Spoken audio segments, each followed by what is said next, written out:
भूमंडलीकरण के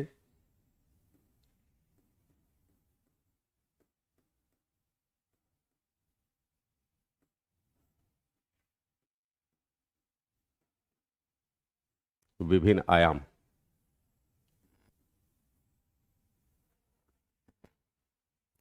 कल की क्लास में जो रिकॉर्डेड लेक्चर आपको गया था उसमें मैंने भूमंडलीकरण के आर्थिक आयाम की चर्चा करी है। आर्थिक आयाम,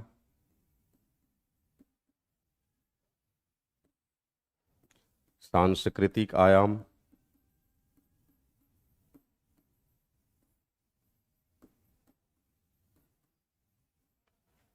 और आज बेसिकली हमें बात करनी है राजनीतिक आयाम की।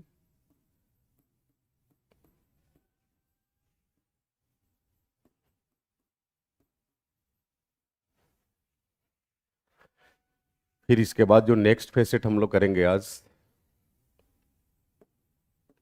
वो होगा भूमंडलीकरण के प्रमुख कारक,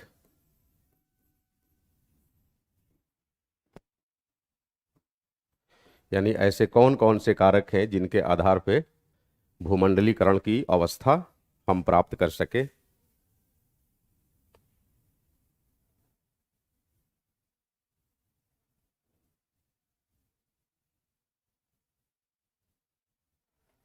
शुभम पूछ रहे हैं, चलो शुभम का एक डाउट ले लेते हैं, है ना। इनका कहना है सर, वर्तमान समय में समाजवादी अवधारणा की संकल्पना क्या समाजवादी देशों में बाकी रह गई, और अगर बाकी रह गई तो अंतर्राष्ट्रीय स्तर पे ह्यूमन राइट्स जैसे संस्थाओं को बनाने की क्या क्यों आवश्यकता पड़ी। देखो, पहली बात, वर्तमान समय में विशुद्ध रूप से कोई भी समाजवादी देश बचा ही नहीं है। जब से, चूंकि आपके सवाल का संबंध इस टॉपिक से है, इसलिए मैं चाहता हूं कि पहले एड्रेस कर दूं, सब लोग ध्यान से समझेंगे सुनेंगे। पहली बात समझ लीजिए कि भूमंडलीकरण के दौर में या एलपीजी के दौर में, उदारीकरण, निजीकरण तथा भूमंडलीकरण के दौर में गाहे बेगाहे हर देश को पूंजीवाद को किसी न किसी रूप में अपनाने पर मजबूर होना ही पड़ा है।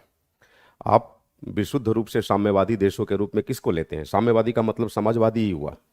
साम्यवादी या समाजवादी देशों के रूप में आमतौर पर रूस और चाइना को हम एक मॉडल स्टेट्स के रूप में एग्जाम्पल लेते हैं। लेकिन क्या रूस तथा चाइना विशुद्ध रूप से समाजवादी या साम्यवादी बचा?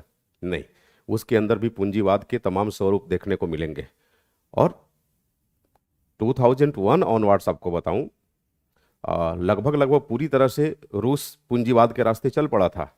वो तो जब पुतिन का एरा शुरू हुआ और पुतिन को रियलाइज हो गया कि इस पूंजीवाद से कोई फायदा नहीं है, पूंजीवाद के नाम पे हमारे साथ कहीं ना कहीं प्रतिशोध जैसी भावना निभाई जा रही है या प्रतिशोध निकालने का ही प्रयास किया जा रहा है अभी भी पूंजीवादी देशों के द्वारा, पश्चिमी यूरोपीय देशों द्वारा।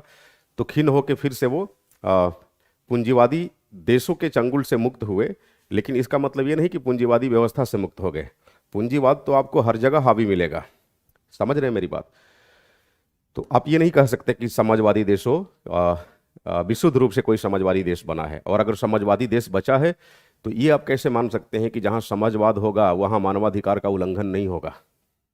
समाजवादी व्यवस्था में आमतौर पर समाजवादी शासन प्रणाली वाले जो भी देश हैं उनके यहाँ देखेंगे अलोकतांत्रिक व्यवस्था पाई जाती है। और जहां लोकतंत्र का अभाव होगा, संविधानवाद का अभाव होगा, मानवाधिकार का उल्लंघन होगा ही होगा।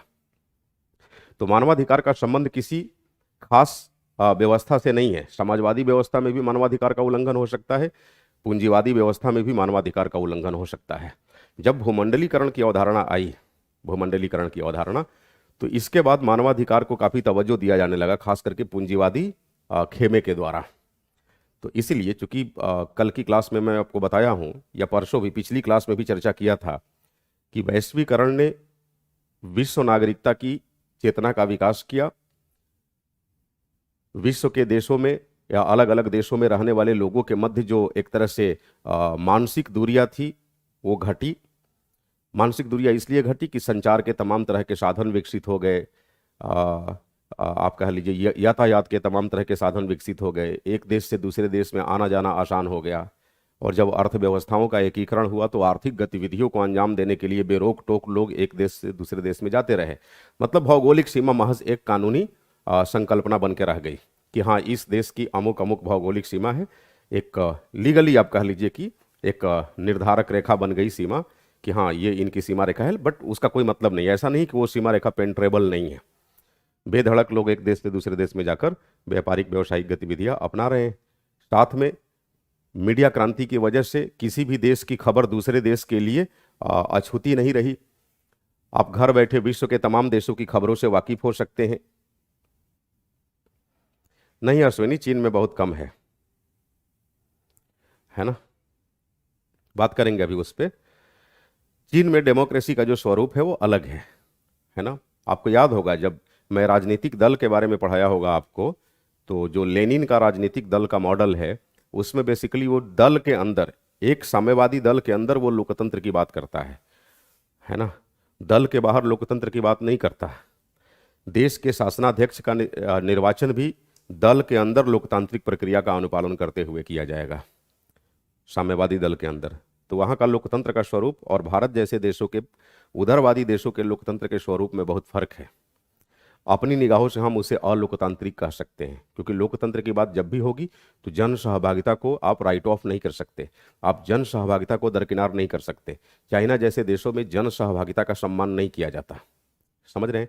पार्टी के सदस्यों की सहभागिता जरूर होती है, तो उसको वो लोग इंटरनल डेमोक्रेसी कहते हैं। चलो मुद्दे पे आ जाते हैं, शुभम के क्वेश्चन पे। हाँ आकांक्षा बिल्कुल सही कह रही हैं आप, इंटरनल डेमोक्रेसी वहां होती है विद इन पार्टी। अब जैसे इन्होंने कहा कि मानवाधिकार के संबंध में तमाम तरह के कायदे कानून या मानवाधिकार के बारे में इतना व्यापक रूप से रोडमैप बनाने की क्यों जरूरत पड़ रही है, तमाम संस्थाओं का सृजन करने की क्यों जरूरत पड़ रही है। इसलिए जरूरत पड़ रही है कि उसके पीछे मूल वजह ये भौगोलीकरण है, भूमंडलीकरण है, वैश्वीकरण है। अब जिसे मान लीजिए जब वैश्वीकरण नहीं था 1991 से पहले, पूरे भूमंडल का एकीकरण नहीं था, तो हर एक अलग अलग देश के अंदर जो मानवाधिकार के उल्लंघन से संबंधित गतिविधियां थी वो कहीं ना कहीं गोपनीय रह जाती थी, छुप जाती थी। मीडिया रिवॉल्यूशन नहीं हुआ था, दूसरे देशों को पता नहीं चलता था। जब पता नहीं चलता था तो प्रेशर नहीं बनता था। अब क्या है, अब पूरे देश की संस्कृतियां एक हो, पूरे विश्व की संस्कृतियां एक सी हो चुकी हैं। अब आप नहीं देखते हिंदुस्तान में बैठे बैठे आप पश्चिमी यूरोपीय देशों में अपनाए जाने वाले वेशभूषा, खान पान, उनका खूब धड़ल्ले से आप इस्तेमाल करते हैं। छोटे छोटे जगहों पे आपको चाइनीज, मंचूरियन, इस तरह के रेस्तरा मिल जाएंगे। ये क्या है, ये हिंदुस्तानी खान पान है क्या? नहीं, बाहरी खान पान है। तो बाहरी खान पान का असर कैसे पड़ा? संस्कृतियों के एकीकरण की वजह से हुआ। आप चाइना में चले जाइए, हिंदुस्तानी डिश मिल जाएंगे, समझ रहे हैं।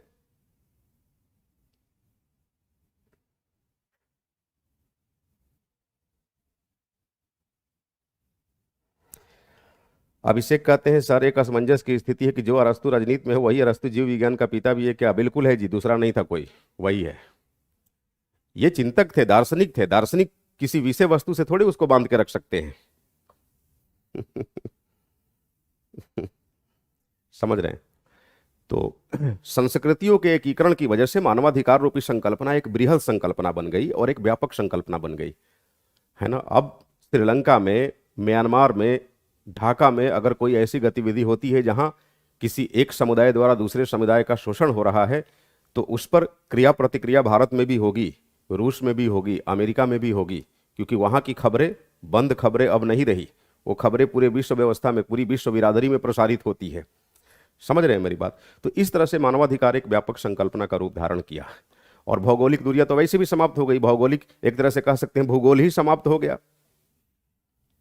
तो जब भौगोलिक दूरियां समाप्त होगी, भौगोलिक सीमाएं समाप्त होंगी, उनका कोई बहुत मतलब नहीं रह जाएगा, तो ऐसे में मानवाधिकार एक व्यापक संकल्पना बनकर उभरेगा ही उभरेगा। ठीक है। तो भौगोलिकरण ने कहीं ना कहीं एक असमंजस की स्थिति में भी विश्व बिरादरी को डाल दिया कि अब हम भौगोलिक संप्रभुता का सम्मान करें या मानवाधिकार को अधिक तवज्जो दें। तो इन एग्रीगेट आप कह सकते हैं एज ए कंक्लूजन कि भाई भौगोलिक संप्रभुता के ऊपर मानवाधिकार को तवज्जो दिया जाएगा। वैश्वीकरण की यही मांग है और ये हो भी रहा है। अब इसकी आड़ में, मानवाधिकार का झंडा बुलंद करने की आड़ में कई दफा जो ताकतवर देश होते हैं वो कमजोर देशों का शोषण भी कर डालते हैं। जैसे अमेरिका वगैरह जैसे देश किसी भी देश के ऊपर अलोकतांत्रिक होने का आरोप लगाकर, मानवाधिकार की रक्षा नहीं करने का आरोप लगाकर उस पर हमला कर देते हैं और फिर उसके आर्थिक संसाधनों का दोहन शुरू कर देते हैं। तो हर व्यवस्था का प्रोज और कॉन्स होता है, मेरिट डिमेरिट्स होते हैं। समझ रहे हैं मेरी बात। तो चलिए अब आ जाए हम टॉपिक पे।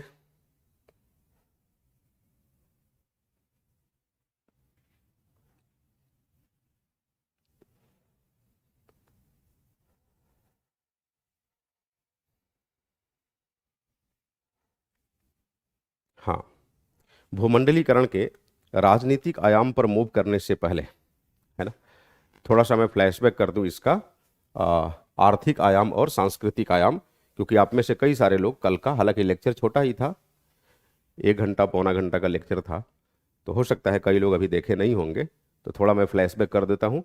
उसको पढ़ेंगे तो उसमें विस्तार से सारी चीज़ें डिस्कस किया हूँ, प्लस डिक्टेशन भी दिया हूँ, है ना।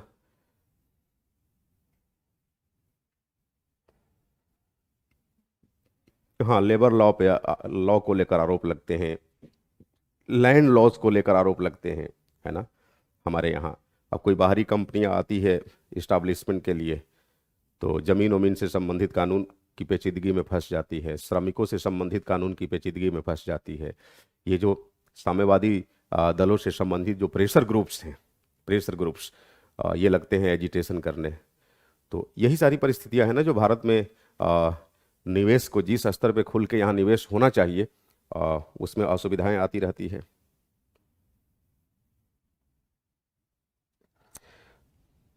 वह दूसरे अभिषेक पूछ रहे हैं कि यूएसए भी एक देश है, तो वो दूसरे देशों पर हमलावर क्यों होता है? पावरफुल है, बहुत ज़्यादा शक्ति हो जाती है तो आदमी अनाप शनाप करता है। कोई क्यों कहेगा? जब सारे लोग उस पर डिपेंडेंट है किसी न किसी रूप में, तो आपको लगता है उसका विरोध करेंगे? हम्म? भाजपा में कोई मोदी जी का विरोध करेगा? अगर विरोध किया तो पार्टी से बाहर का रास्ता दिखा दिया जाएगा।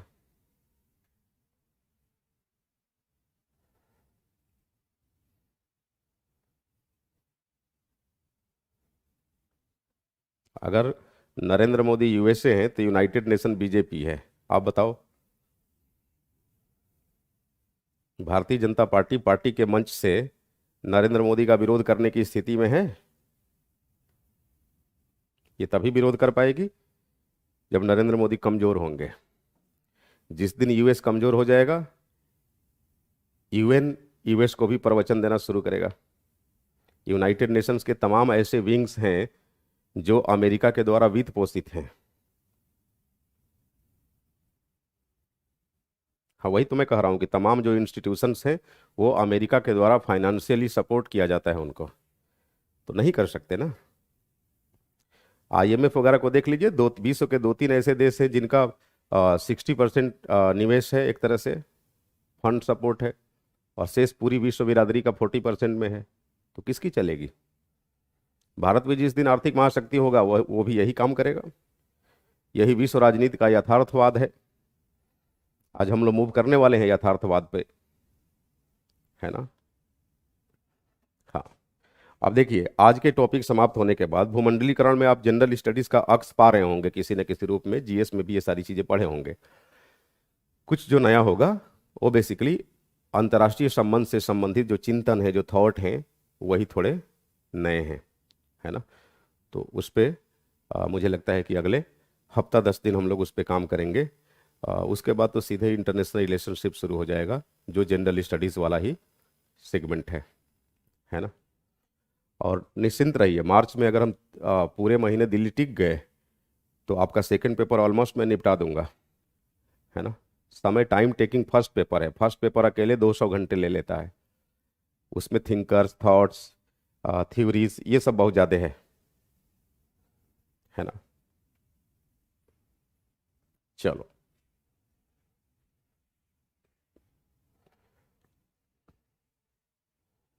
क्योंकि मुझे पता चल रहा है 1-2 स्टूडेंट हैं जिनको समय की बड़ी समस्या आ रही है, मैं देख रहा हूँ।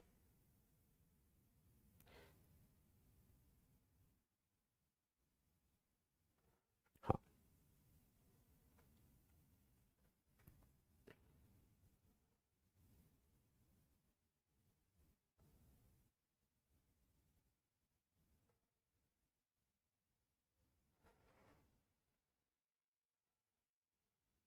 चलिए, मैं इतना मान के चल रहा हूँ कि आप में से 90% लोगों को international relation, sorry, political science subject की ज़रूरत अक्टूबर से पहले नहीं पढ़नी है। ऐसे 90% होंगे या इससे ज़्यादा होंगे इस बैच में, तो बहुत हड़बड़ाने की ज़रूरत नहीं है। एक स्टूडेंट की कंसिस्टेंट एक प्रॉब्लम आ रही है कि उसको बहुत दिक्कत आ रही है, उसे क्लासेस से थोड़ी समस्या है। समस्या ये है कि आ, वो कुछ ज़्यादा ही मुखर है, कह सकते हैं एक तरह से, कि क्लास नियमित नहीं चल रही है, तमाम तरह की समस्याएं हैं। हाँ, तो मैं आज उसको बोला हूँ, ज्ञानी को बोला हूँ कि भाई उसकी समस्या का हल करो। हाँ, क्योंकि ये तो बात सही है कि क्लास नियमित नहीं चल रही है। उसको पहले ही सोचना चाहिए था। मैं एडमिशन लेने से पहले या बैच शुरू करने से पहले ही जितने लोगों ने संपर्क किया था, सबसे बोला था कि मेरी क्लास अनियमित ही रहेगी। मैं चाह के भी नियमित नहीं रह पाऊंगा, क्योंकि मैं एक साथ 4 से 5 कोचिंगों में मेरी क्लास चलती रहती है, दिल्ली में, दिल्ली से बाहर भी। उन सारे संबंधों को मैं नहीं तोड़ सकता, उसे नहीं रोक सकता। और ऑप्शनल का बैच आप जहाँ भी करते हैं, 6-7 महीने उसमें लगते ही लगते हैं। तो आप ये हड़बड़ी में रहेंगे कि 2 महीने में, 1.5 महीने में हो जाए, तो ये पॉसिबल नहीं है। उसका भी रास्ता है। ऐसा थोड़ी है कि पोल साइंस पढ़ाने वाला केवल इकलौता मैं टीचर हूँ। अरे मेरे जैसे कई सारे पढ़े हुए हैं, और मैं खुद कहता हूँ कि मुझसे कई ज़्यादा अनुभवी लोग पढ़े हुए हैं। आपके पास विकल्प खुला है ना? क्या परेशान करना है और खुद परेशान होना है? आप वहाँ जा सकते हैं। और मेरे यहाँ तो पूरी छूट होती है, जिसको पढ़ना है पढ़े, जिसको नहीं पढ़ना है ना पढ़े, कोई कंडीशन भी नहीं होती। तो फिर भी अगर आप बकवास करेंगे, तो फिर मुझे अनुशासनात्मक कार्रवाई करनी पड़ेगी, और अनुशासनात्मक कार्रवाई के रूप में फिर आप नुकसान उठा जाएंगे। मतलब जो भी है, 1-2 स्टूडेंट है, कोई एक लड़का है जो बार बार लिखता है, आज उसको मैं बोल दिया हूँ ज्ञानी को कि उसको बाहर करो बैच से, है ना? नहीं नहीं, इन सबको बाहर भगाएंगे। अभी रुको, आज मैं उस ग्रुप में आता हूँ, देखता हूँ कौन कौन लड़के हैं। मैं थोड़ी देर के लिए क्लास के बाद उस ग्रुप में एंट्री करूँगा, क्योंकि अगर आपको पर डे 8-10 घंटे मिनिमम क्लास लेनी होती है, तो ये फालतू के तनाव, इस गंदगी को नहीं झेला जा सकता, ये पॉसिबल नहीं है ना? हाँ, नहीं नहीं, ऐसे खलीफाओं की कोई ज़रूरत ही नहीं है। ऐसे खलीफाओं की ज़रूरत नहीं है। ऐसा थोड़ी है कि कुछ एक गिने चुने स्टूडेंट है जिन तक मेरा दायरा सीमित है। नहीं, हर दिन मुझे अलग अलग जगहों के अलग अलग स्टूडेंट्स मिलते रहते हैं। हाँ, 1-2 ऐसे मिल जाते हैं, ये हर बैच में होते हैं। तो मैं उसको टॉलरेट कर रहा था, शुरू से ही टॉलरेट कर रहा हूँ, कई दिनों से, है ना? इससे क्लास का माहौल ख़राब होता है। चलो, नहीं, उसको आज मैं निकाल दूंगा बैच से, उसको बैच में नहीं रखूंगा, है ना? हाँ, ये भी बता रहा हूँ, तमाम विकल्प है, जाके वहाँ पढ़ लेना, क्या करना है। बहुत सारे टीचर्स हैं। हम्म,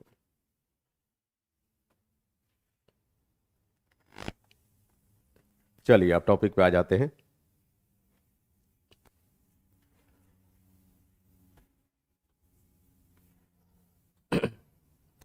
हाँ, भूमंडलीकरण के प्रमुख कारक।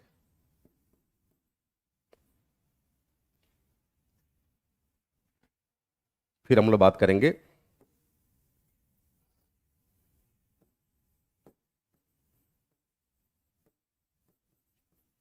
भूमंडलीकरण के,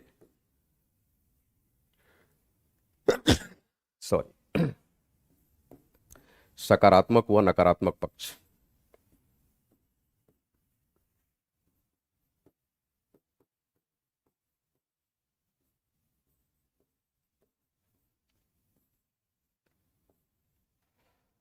है ना? मेरे साथ क्लासेस करने में आपको अपने साथ साथ मेरी शर्तों को भी ध्यान में रखना पड़ेगा, है ना? ऐसा तो है नहीं कि केवल मैं कोई कोचिंग चलाता हूँ, मेरा कोई एक सेंटर है, और उस सेंटर पे केवल पीएसआई और ऑप्शनल के बैचेज चलते हैं। तब तो चलो एक सूत्रीय कार्यक्रम होता, फिर कोई डिस्टरबेंस नहीं होती, है ना? कई सारे पहलू होते हैं। अब आप लोग कई दफ़ा बोलने पे मजबूर कर देते हैं। मैं 3 कोचिंगों के साथ सालों भर अनुबंधित रहता हूँ, अंडर एग्रीमेंट रहता हूँ, फिर भी मैं मैनेज करता हूँ। अब आपको जान के ताजुब होगा कि घर पर भी मेरी स्टूडियो है। ऑनलाइन क्लास ही, अभी इकरा के लिए मैं क्लास लेने वहाँ गया था, वहाँ जाके भी मैं उसकी 2 घंटे की ही क्लास ले पा रहा था। उनकी पूरी स्टूडियो मेरे हवाले थी, जहाँ जहाँ की क्लासेस होती थी मैं वहीं से ले रहा था। आप लोगों की भी क्लास लिया 2-3 दिन। वो टेक्निकल इशू वहाँ आ गया। टेक्निकल इशू इसलिए आ गया कि मेरा लैपटॉप जो था, वो प्रोसेसिंग कर नहीं पा रहा था उसके कैमरा के साथ। तो कैमरा की क्वालिटी वो अलग थी। और मैं उनके डायरेक्टर के ही जो साफ हैजल डायरेक्टर हैं इकरा के, तो बेचारे अपना लैपटॉप भिजवा देते थे। वो 2 दिन में हुआ क्या कि वो पुणे चले गए, तो अपना लैपटॉप लेके चले गए। तो उस चक्कर में वो टेक्निकल प्रॉब्लम वहाँ आई थी। और वहाँ जाना इसलिए पड़ा कि खुद इकरा के डायरेक्टर ही दिल्ली आ गए कि नहीं सर, हम आपको लेके ही चलेंगे, कम से कम आप वहाँ रहेंगे तो मेरी 2 घंटे की नियमित क्लास हो जाएगी। तो ये सब मेंटेन करना पड़ता है। जहाँ आप 4 साल 5 साल से जुड़े होते हैं तो सारी चीज़ें मैनेज करनी होती है।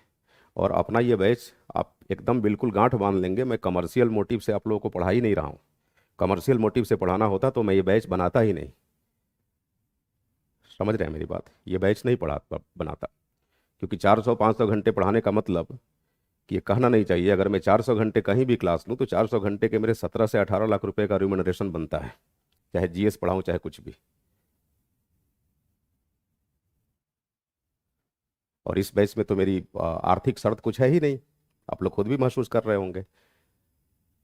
तो अगर आप ये सोचेंगे कि वो जो फोर्थ क्लास वाली जो थिंकिंग होती है, जो यूट्यूब वाली थिंकिंग कि कुछ भी लिख देना कुछ भी बोल देना, तो कोई फर्क नहीं पड़ता। वो एक दिन नहीं लगेगा, मैं बैच को ही वाइंड अप कर दूंगा। और आप कहेंगे तो आपको इंटरेस्ट के साथ मैं आपका जो पेमेंट आया हो मैं वापस कर दूंगा। आपको क्या लगता है ये बैच चलाने से क्या टारगेट विद आलोक इंस्टीट्यूट वाले मैनेजमेंट मुझसे खुश होगा? कोई खुश नहीं होता। मैं भी कोचिंग चलाया हूँ, और मेरी कोचिंग के अंदर कोई टीचर अलग से सेपरेट बैच बनाए तो मुझे पसंद नहीं आता। ये सच्चाई है, व्यवसायिकता है। तो आप यूँ कह सकते हैं कि मेरे संबंध ऐसे हैं उनसे या जो भी, कि किसी ने प्रत्यक्ष रूप से विरोध नहीं किया, क्योंकि क्या उन्हें नहीं मालूम है या मुझे नहीं मालूम है कि आप में से बहुसंख्यक लोग टारगेट विद आलोक इंस्टीट्यूट के स्टूडेंट्स हैं। उस इंस्टीट्यूट की मैं एक फैकल्टी हूँ। तो आप लोगों की भावनाओं में आकर मैंने ये बैच शुरू किया कि लंबे समय से आप संपर्क में थे कि सर आपसे हमें PSIR पढ़ना है। और मैं अक्सर बोलता भी था कि देखो मेरे साथ इतनी व्यस्तताएं रहती है तो कई दफ़ा मेरी क्लासेस इरेगुलर भी होगी। तो ये सब सुन के सोच के होशो हवास में जुड़ना चाहिए था ना, है ना? तो ये सारी चीज़ें होती है ऐसी। आप लोगों से मैं ये अपेक्षा नहीं करता कि इस तरह के कोई भी निगेटिव चीज़ें लिखें। उससे क्या फ़र्क पड़ता है, दूसरों का नुकसान हो जाएगा। कई ऐसे स्टूडेंट हैं जो कम से कम चलो लेट लतीफ़ी सही धीरे धीरे करके पढ़ तो लेंगे सिलेबस, है ना? ये सब मत किया करिए, कोई भी हो। मैं उस लड़के का नाम लेके बोल रहा हूँ, कोई नीरज करके लड़का है, ये पता नहीं कौन है। हाँ, अब आपको बताऊं, KSG में मेरी IS विंग में 1080 घंटे का अनुबंध होता है क्लास का, साल का। अब आप लोग मजबूर करते हैं, ये सारी बातें अपने विद्यार्थियों से शेयर नहीं करनी चाहिए, व्यवसायिक बातें हैं। प्लस उनके PCS विंग में कम से कम 400 घंटे की क्लास होती है, तो सारा मैनेज करना पड़ता है ना वो सब। अब उस इंस्टीट्यूट से मैं कट ऑफ कर लूँ तो मेरी एनुअली 45 to 55 लाख की इनकम कोलैप्स कर जाएगी। क्या आपको नहीं मालूम कि मैं भी कमर्शियल एजुकेशन का हिस्सा हूँ? और यही बैच अगर मान लीजिए इन प्लेटफॉर्म पे चलें तो कहीं भी 50,000 से कम फी नहीं रहेगी पोल साइंस की। इन तमाम चीज़ों को समझा करिए।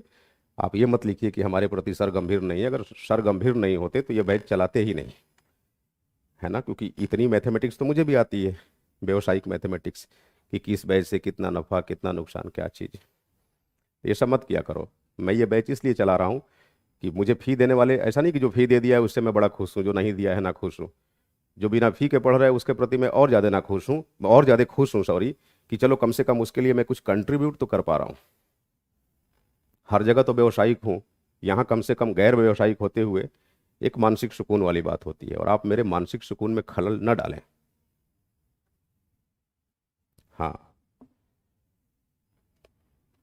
वो ज्ञानी खुद ही बड़ा लिबरल लड़का है, और ज्ञानी की जगह मैं होता तो मैं कब का उसे बाहर कर दिया होता। आज मैं पता करता हूँ, उसका डिटेल निकलवाता हूँ, ये कौन लड़का है। वो ना समझ है, उसको समझ नहीं आ रहा है। और मुझे मालूम है उसको कोई एग्जाम नहीं देनी होगी, मैं लिख के दे दूंगा। उसको एग्जाम देनी ही नहीं होगी, और दे भी नहीं पाएगा वो एग्जाम, मुझे मालूम है। दिमाग में इतनी खुराफात के साथ कहाँ से तैयारी होती है, नहीं हो पाएगी।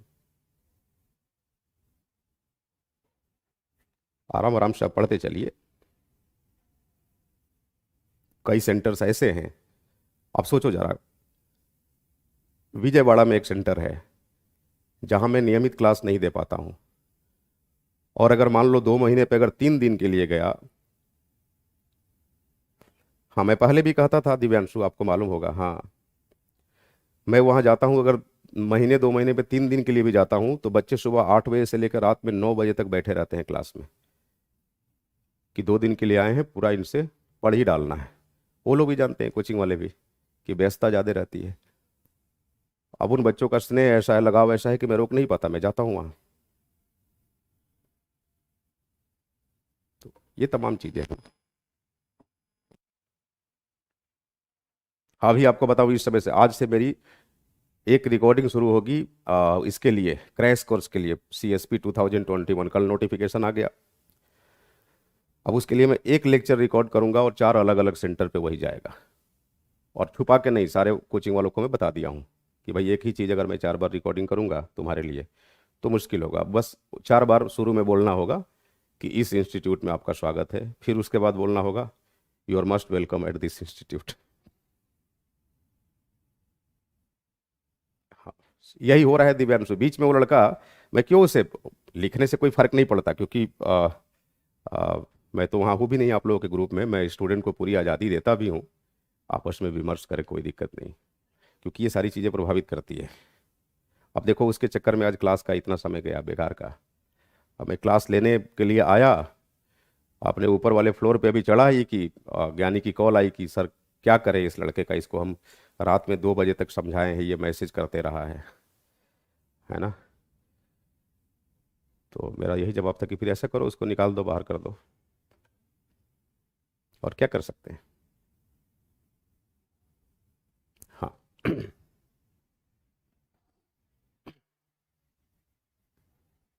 उसको 3-3 घंटे का लेक्चर चाहिए था, इस चक्कर में मैं 10 दिन 1-1 घंटे का भी लेक्चर नहीं दे पाया। इस प्रेशर में आप लोगों को बताया भी था, शेयर भी किया था कि यार छोड़ो, अब 3 घंटे 2 घंटे का जब घर पहुंचूं तो ही करूंगा।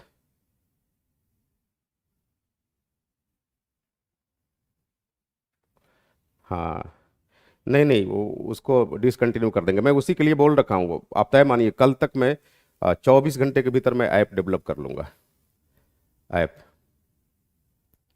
और सारे जो जेन्युइन स्टूडेंट्स हैं सबको मैं ऐप पे जोड़ूंगा और इस जैसे को भगाऊंगा। हम्म,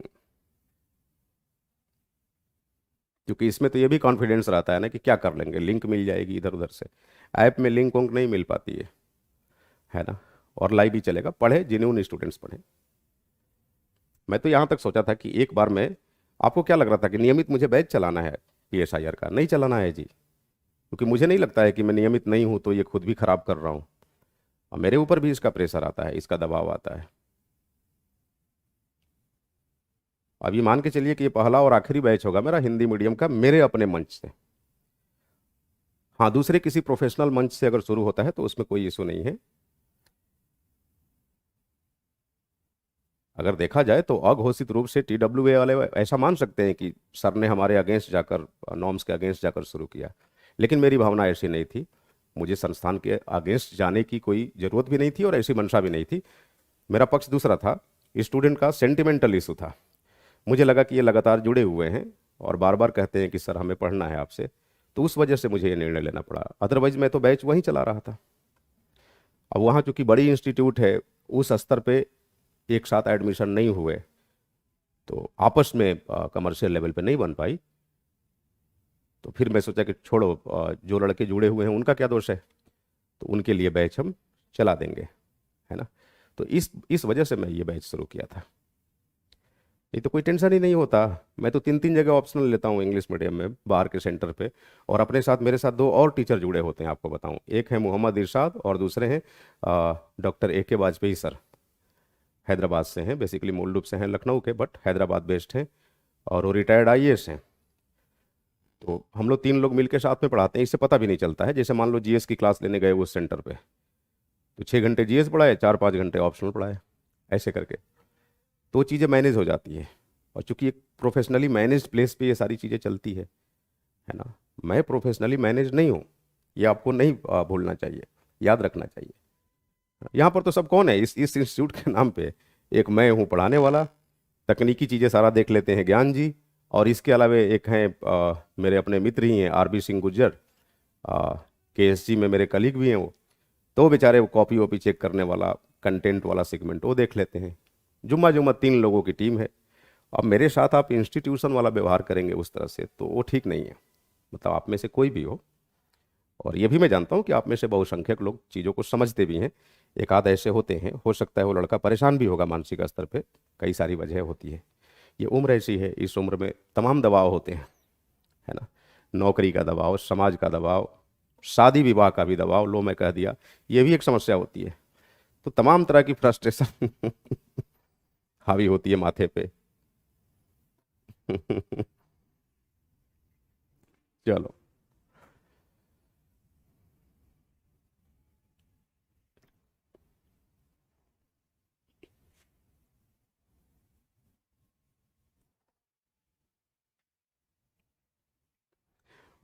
और ये तुम लोगों की तीन तीन लोगों की टीम में आपको बताऊं, 3 लोगों की टीम में इस बैच को चलाने में एक अच्छे खासे खर्चे हो जाते हैं, जो शायद पूरे कलेक्शन का तो कब मिट गया होगा। तो बेवजह की बात मत करो, चलो अब टॉपिक पे फोकस हो जाते हैं। अब देखो बैच स्टार्ट किया हूँ निशा, तो समाप्त तो होगा ही होगा, थोड़ा भले लेट हो जाए बट समाप्त होगा, ऐसा नहीं है, नहीं तो स्टार्ट ही नहीं करता। हाँ ये है कि इससे एक चीज मुझे सीख मिली कि बहुत ज़्यादा इमोशन में नहीं आना चाहिए।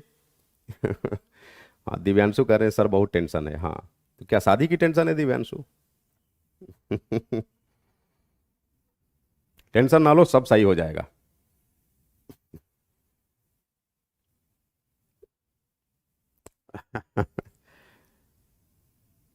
जया कर रही है सर शादी की टेंशन है, अरे नहीं शादी की टेंशन ना लो, जहां ब्यूरोक्रेसी ज्वाइन करोगे।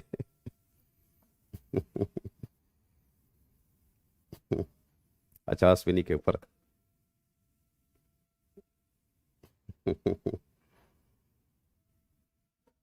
चलो चलो टॉपिक पे आ जाओ, नहीं तो जो लोग रिकॉर्डेड लेक्चर देखेंगे वो कहेंगे कि सर लाइव क्लास में क्या ये इधर उधर की बातें ज़्यादा कर डाले हैं, वो बेचारे परेशान हो जाएंगे कहाँ से लेक्चर भगाएं। हाँ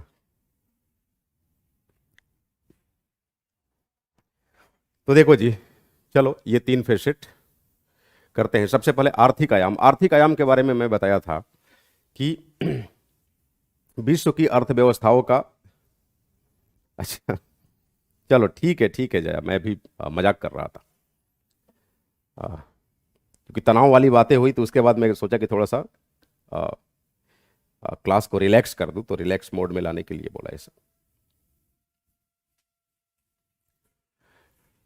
जब आप वैश्वीकरण के आर्थिक आयाम की बात करेंगे तो इसका सीधे मतलब ये होगा कि विश्व की अर्थव्यवस्थाओं का आपस में एकीकरण, और विश्व की अर्थव्यवस्थाओं का एकीकरण सुनिश्चित करने के लिए या फिर वैश्विक अर्थव्यवस्थाओं के एकीकरण को दर्शाने के लिए अ, हमें कुछ आर्थिक नियामकों पे बल देना होता है कि वे आर्थिक अवयव या आर्थिक नियामक अगर अलग अलग अर्थव्यवस्थाओं में अलग अलग देशों की बाजारों में मुक्त रूप से प्रवाहित हो रहे हों, है ना, मुक्त रूप से प्रवाहित हो रहे हैं, तो आप कहेंगे कि हाँ वैश्विक अर्थव्यवस्थाओं का एकीकरण हो रहा है।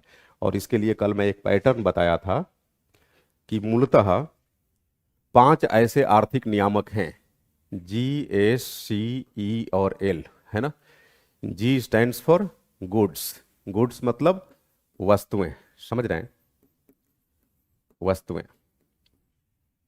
S stands for services, services यानी सेवाएं।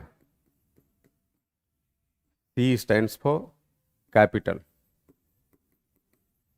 कैपिटल यानी पूंजी। E स्टैंड्स फॉर एंटरप्रेन्योर्स, उद्यमी। L स्टैंड्स फॉर लेबर, श्रमिक। GSL, goods services capital entrepreneur and labour.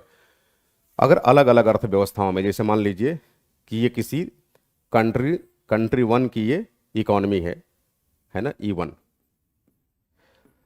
और ये विश्व का कोई दूसरा देश है कंट्री 2 जिसकी इकोनॉमी है E2। समझ रहे हैं? जब इन दोनों अर्थव्यवस्थाओं में दो से अधिक अर्थव्यवस्थाएं भी आप एक साथ ले सकते हैं, है ना, अधिक भी, तो लैंड नहीं है जी, लेबर है। GS cell, goods services capital entrepreneur and labour. अगर इन 5 तत्वों का मुक्त प्रवाह, यानी पहली कंट्री से दूसरी कंट्री में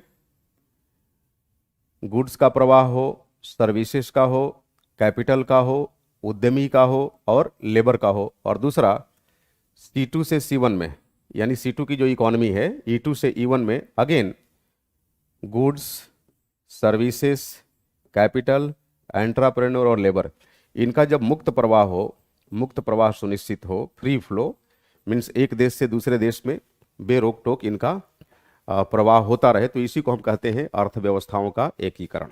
समझ रहे हैं मेरी बात? यानी ये दो अर्थव्यवस्थाएं आपस में यूनिफाइड कब कहलाएंगी? जब दोनों के बीच इन 5 तत्वों का मुक्त प्रवाह होगा। ठीक है, तो वैश्वीकरण ने ये कर दिखाया।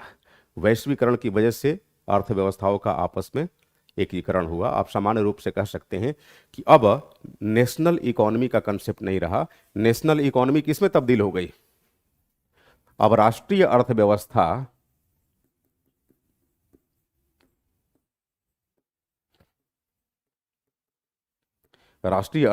किस में तब्दील हो गई?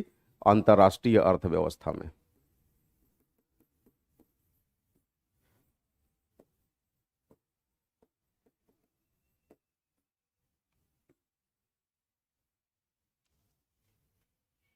राष्ट्रीय अर्थव्यवस्था अंतर्राष्ट्रीय अर्थव्यवस्था में तब्दील हो गई। और क्या इसके रेफरेंस देखने को मिले? जब राष्ट्रीय अर्थव्यवस्था अंतर्राष्ट्रीय अर्थव्यवस्था में तब्दील होगी, इसका मतलब ये तो तय हो गया कि किसी भी देश की अर्थव्यवस्था पर उस देश की सरकार की अब मजबूत पकड़ नहीं रहेगी। क्यों? क्योंकि आर्थिक संदर्भों को निर्धारित करने के लिए अब केवल, अब जरा सोचिए, कंट्री 1 की जो इकोनॉमी है, यह इकोनॉमी किस व्यवस्था के अनुसार चलेगी, कैसे चलेगी, ये सब कुछ डिसाइड करने वाला अब कंट्री 1 नहीं रहेगा। क्यों? क्योंकि इस अर्थव्यवस्था में दूसरे देशों के आर्थिक तत्वों का भी समावेशन हो रहा है। तो आपको नहीं लगता कि कुछ ऐसे इंस्टीट्यूशन होंगे जो विश्व की सभी अर्थव्यवस्थाओं के संदर्भ में गाइडलाइंस इशू करेंगे, और वो इंटरनेशनल इंस्टीट्यूशन होंगे? अब जाहिर सी बात है, वो इंटरनेशनल इंस्टीट्यूशन अलग अलग देशों के राय मशवरा तो चलो भले कर भी लें, अलग अलग देशों की नीतियों को स्वीकार करने के लिए बाध्य नहीं होंगे। अब मान लीजिए भारत और अमेरिका के बीच, या भारत और suppose Myanmar, India and Myanmar के बीच इन 5 तत्वों का मुक्त प्रवाह सुनिश्चित हो रहा है, या इंडिया, म्यांमार और सपोज एक तीसरा कंट्री भी यहाँ ले लेते हैं, इकोनॉमी E3, और इसके अंदर हमने जोड़ लिया कजाकिस्तान को, है ना, इंडिया, म्यांमार और कजाकिस्तान। तो ऐसा नहीं है कि तीनों आपस में त्रिपक्षीय समझौता करके अपने अनुसार आर्थिक नियामकों का मुक्त प्रवाह सुनिश्चित करने लगेंगे। नहीं, इसके लिए वैश्विक संस्थाएं काम करती है, विश्व बैंक वगैरह, अंतर्राष्ट्रीय मुद्रा कोष वगैरह, और उनके जो सर्कुलर होते हैं, उनके जो गाइडलाइंस होते हैं, वो इन तीनों देशों की बाजारें उसका अनुपालन करेंगी। तो यही हुआ ना कि राष्ट्रीय अर्थव्यवस्था अंतर्राष्ट्रीय में तब्दील हो गई। यानी देश की सरकार की आर्थिक नीतियां ही सब कुछ नहीं होंगी, इनके लिए कम रोल प्ले करेंगी। रोल होगा उनका, बट बेहद कम रोल होगा। अधिक रोल किसका होगा? उनके द्वारा बनाई गई नीतियों का अधिक रोल होगा, जिन्हें हम अंतर्राष्ट्रीय आर्थिक संस्थाएं कहेंगे, अंतर्राष्ट्रीय आर्थिक संस्थाएं। तो वैसे में आप कह सकते हैं कि सीमित सरकार की जो संकल्पना है वो यहां पर देखने को मिलेगी, क्योंकि ये पूंजीवाद का अवयव है। भाई, उदारीकरण, निजीकरण, वैश्वीकरण सब पूंजीवाद से संबंधित है, और पूंजीवादी व्यवस्था में राज्य सीमित होता ही है, और राज्य सीमित होता है। इसका अभिप्राय हम कैसे निकालते हैं? इस आधार पर निकालते हैं कि आर्थिक मानकों पर राज्य की स्वतंत्र भूमिका नहीं होती, आर्थिक मानकों पर बाजार की स्वतंत्र भूमिका होती है। और बाजार का जो मिजाज होता है वो आंतरिक नहीं होता, बल्कि बाह्य होता है। हम देखेंगे ना कि विश्व की दूसरी बाजारों में क्या कुछ चल रहा है, उसी के अकॉर्डिंग अपने यहां भी अपनाएंगे। समझ रहे मेरी बात? हाँ, सीमित राज्य। तो ये बेसिकली आर्थिक परिप्रेक्ष्य में कल हम लोग पढ़े थे। दूसरी बात,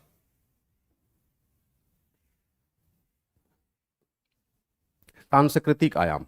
सांस्कृतिक आयाम, सांस्कृतिक आयाम के बारे में मैं बताया था कि देखिए, वैश्वीकरण के दौर में मीडिया रिवॉल्यूशन को आप नकार नहीं सकते। मीडिया के क्षेत्र में क्रांति, मीडिया के क्षेत्र में क्रांति, ठीक है। अब मीडिया के क्षेत्र में क्रांति आई तो जाहिर सी बात है सूचनाओं तक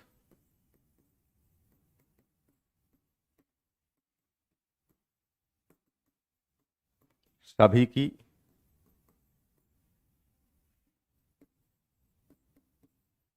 आसान पहुंच सुनिश्चित हुई।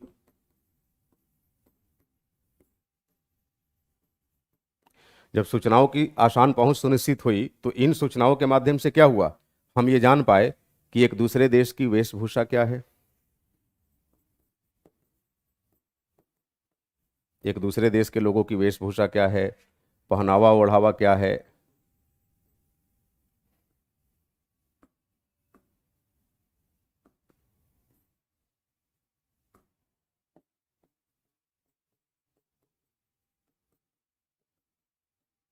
रहन सहन क्या है ना। एक तरह से कह लीजिए किस तरह के पर्व त्योहार मनाते हैं, इन सब से हम वाकिफ हुए। आज देखिए 25 दिसंबर को छोटे छोटे शहरों में, कई जगह तो गांवों में भी आपको क्रिसमस ट्री लगाते हुए लोग दिख जाएंगे। ये किसका प्रभाव है? क्या 1991 से पहले आप इसकी कल्पना कर सकते थे? नहीं कर सकते थे। विश्व व्यवस्था में भूमंडलीकरण या वैश्वीकरण के आने से पहले, उदारीकरण या निजीकरण के आने से पहले ये सारी चीजें ना के बराबर थी। लेकिन आज धड़ाले से देखिए पूरा विश्व कॉस्मोपॉलिटन हो रखा है, पूरा विश्व एक गांव हो रखा है। और एक गांव के अंदर अगर कोई अलग अलग चलन चला रहा होगा, प्रथाएं चला रहा होगा, तो उन प्रथाओं में सभी सहभागी होते हैं, है ना। तो विश्व के अलग अलग समाजों में जो भी रीति रिवाज अपनाए जाते हैं उनसे सब लोग बड़ी आसानी से जुड़ पाए मीडिया की वजह से, है ना। और जो हमें अच्छा लगा, उचित लगा, लगा कि नहीं ये तो बड़ा रोमांचकारी होगा अगर हम भी अपना ले, तो उसे अपनाया गया। प्लस लोगों का आवागमन भी बड़ा एक तरह से कह सकते हैं स्मूथ हो गया, एक दूसरे देश में जाना आना बड़ा आसान हो गया। आप देखिए यूरोपीय देशों में, अमेरिकी देशों में, अफ्रीकी देशों में धड़ाले से त्योहार दिवाली मनाई जाने लगी, है ना।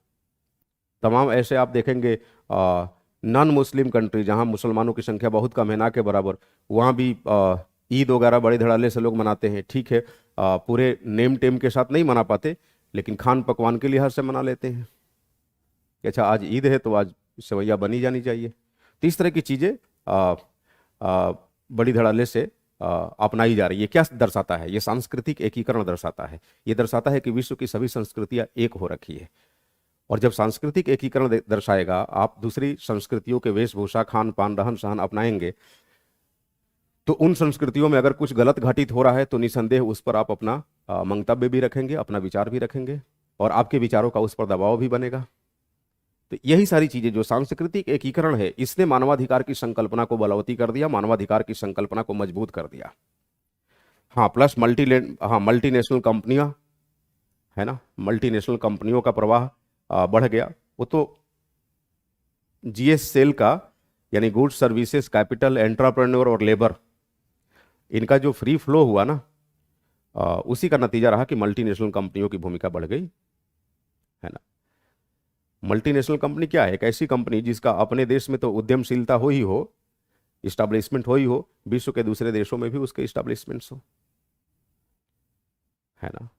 अब आप रिलायंस को ही ले लीजिए, विश्व के तमाम देशों में इसके इस्टेब्लिशमेंट्स हैं।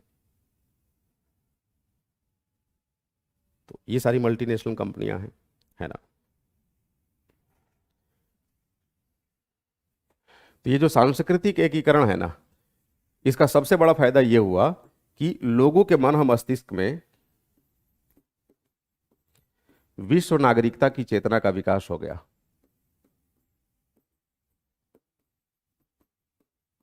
विश्व नागरिकता की चेतना बड़ी तेजी से यहां बढ़ी, समझ रहे हैं मेरी बात। और विश्व नागरिकता की चेतना के पीछे, या चेतना के बढ़ने के साथ साथ, मानवाधिकार की संकल्पना बहुत मजबूत हो गई। ये 2 पॉइंट यहां ध्यान रखेंगे, सांस्कृतिक आयाम को बड़े अच्छे से आप एक्सप्लेन कर पाएंगे। यानी विश्व की संस्कृतियों का एकीकरण भी वैश्वीकरण है। विश्व की संस्कृतियां कैसे एकीकृत होती है? एक दूसरी संस्कृति के लोगों के द्वारा अपनाए जाने वाले रहन सहन, खान पान, वेशभूषा वगैरह वगैरह, उसको हमने भी अपनाना शुरू किया, दूसरे लोगों ने भी अपनाना शुरू किया, हमारी संस्कृतियों को उन लोगों ने अपनाना शुरू किया। है ना। आप फ्रांस में चले जाइए, रूस में चले जाइए, एक बहुत बड़ी संख्या में लोग ऐसे मिल जाएंगे जो लॉर्ड कृष्णा की वेशभूषा में बांसुरी बजाते हुए, फोटो खिंचवाते हुए, इस तरह की चीजें, ये क्या दर्शाता है? सांस्कृतिक एकीकरण दर्शाता है। क्योंकि आवागमन बड़ा आसान हो गया ना, संचार सुविधाओं में विकास की वजह से, यातायात सुविधाओं में विकास की वजह से। और जब संस्कृति आपस में मिली तो लोगों के मन और मस्तिष्क में, इनर कॉग्निशन में विश्व नागरिकता की चेतना जागृत हुई। विश्व नागरिकता की जब चेतना जागृत हुई तो जाहिर सी बात है मानवाधिकार की संकल्पना मजबूत हुई। अब मानवाधिकार की संकल्पना मजबूत होने के साथ ही आप कह सकते हैं कि भौगोलिक संप्रभुता क्षीण हुई।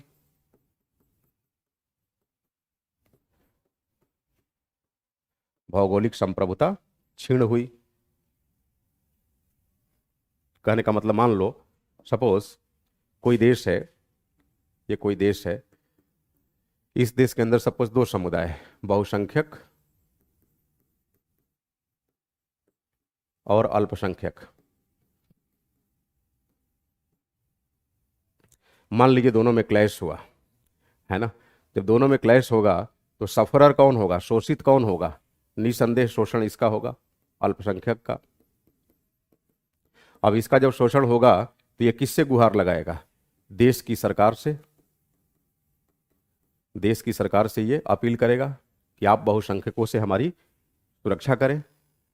अब हो सकता है मान लीजिए देश की सरकार इसे सुरक्षा देने के पक्ष में ना हो, देश की सरकार स्वयं मामला भड़का रही हो, या फिर हो सकता है देश की सरकार बेहद कमजोर हो, इच्छा तो हो कि मामला सलटा दे लेकिन उसके अंदर शक्ति ही ना हो, कमजोर हो, उसे डर हो कि अगर हम शांत करना चाहेंगे तो हमारी सरकार गिरा दी जाएगी। तो ऐसे में क्या है, अब यहां पर जो कुछ भी घटित हो रहा है इनके बीच, क्या ये खबरें इस देश की भौगोलिक सीमा के भीतर ही संकुचित रह जाएगी या बाहर भी जाएगी? निसंदेह ये बाहर भी जाएगी। और जब बाहर जाएगी तो इस देश की सांस्कृतिक व्यवस्था के अंदर क्या कुछ हो रहा है इससे विश्व के दूसरे देश भी वाकिफ होंगे। विश्व बिरादरी, पूरी विश्व बिरादरी नजरें फाड़ फाड़ के देख रही होगी यहाँ की डेवलपमेंट को कि क्या हो रहा है। और अब वैश्वीकरण के दौर में, सांस्कृतिक एकीकरण के दौर में, विश्व नागरिकता की चेतना का आविर्भाव हो जाने के पश्चात अब कोई भी विश्व का देश या उस देश के नागरिक यहाँ के मामले को लेकर शांत नहीं बैठेगा, वो प्रतिक्रिया देगा। और उसकी प्रतिक्रिया का इम्पैक्ट कहाँ पड़ेगा? उसके अपने देश की सरकार पर पड़ेगा। अब फिर उस देश की सरकार इस देश की सरकार के साथ क्या करेगी? बात करेगी कि भाई क्यों आपके यहाँ इस तरह से हो रहा है, क्यों मानवाधिकार का हनन हो रहा है। हमारे यहाँ लोग आंदोलन कर रहे हैं, मुद्दा उठा रहे हैं कि देखो इस देश में ऐसे हो रहा है, आप उसको क्यों नहीं संभालते? क्या आपको प्रॉब्लम है? अगर प्रॉब्लम हो तो बोलिए, हम आपको सैन्य सहायता देते हैं, हम आपको सुरक्षात्मक सहायता देते हैं। फिर ये कहेगा कि नहीं नहीं ये हमारा अपना मामला है, इंटरनल मामला है। तो बोलेगा इंटरनल मामला है तो आप यही करेंगे, आप मानवाधिकार का हनन करेंगे किसी तबके विशेष का, किसी वर्ग विशेष का, उसका गलत इंपैक्ट मीडिया के माध्यम से हमारे यहाँ भी पड़ेगा। तो फिर यहीं पर विश्व बिरादरी इनकी जो आंतरिक संप्रभुता है उस आंतरिक संप्रभुता को भुला देगी और खुद इन्हीं पे हमला कर देगी। पहले इस सरकार को बदलो, जो लोगों की जन आकांक्षाएं हैं उन जन आकांक्षाओं को ध्यान में रखते हुए लोकप्रिय सरकार का गठन करो, और विश्व बिरादरी अपनी मौजूदगी में ऐसा सब कुछ कराएगी। तो इसे इसलिए कहते हैं कि भौगोलिकरण के अंदर जो सांस्कृतिक एकीकरण की अवधारणा है, जो आर्थिक एकीकरण की अवधारणा है, इसने मानवाधिकार की संकल्पना को काफी व्यापक बना दिया। भौगोलिक संप्रभुता पीछे चली गई। पहले क्या था? 1991 से पहले भौगोलिक संप्रभुता ही सब कुछ होती थी। हर देश सबसे ज्यादा अगर किसी चीज पर बल देता था तो दो चीजों पर, अपनी संस्कृति को कैसे बनाए रखें प्लस अपनी भौगोलिक सीमा को कैसे मजबूत किए रखें, इसी पर बल देता था। अब इसका कोई बहुत महत्व नहीं रहा, क्योंकि अब किसी की अपनी संस्कृति, विशुद्ध संस्कृति बची कहां? बाहर की संस्कृतियां आपकी संस्कृतियों पर हावी हो ही रही है, आपकी संस्कृतियां दूसरों पर हावी हो रही है। अगर इसमें प्रीडोमिनेंस है, दम है तो। अब पता चला कि आपकी संस्कृति पूरी तरह से इरेशनल है तो कौन अपनाएगा उसे? नहीं अपनाएगा। और अगर ऐसा है कि नहीं इसको अपनाने से कुछ नई आज़ादी मिल जाएगी, नया आभास होगा, तो लोग उसे अपनाएंगे। समझ रहे हैं? तो ये सांस्कृतिक आयाम है। अब आते हैं हम लोग आज के टॉपिक पे, जहां से हमें करना था। ये जो कल आपको पढ़ाया था उसका मैंने फ्लैशबैक आपको दिया, ठीक है। भूमंडलीकरण का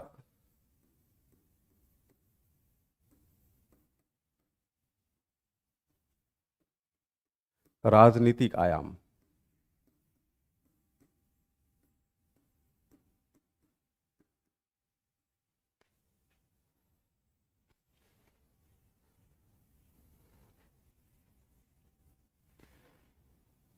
देखो,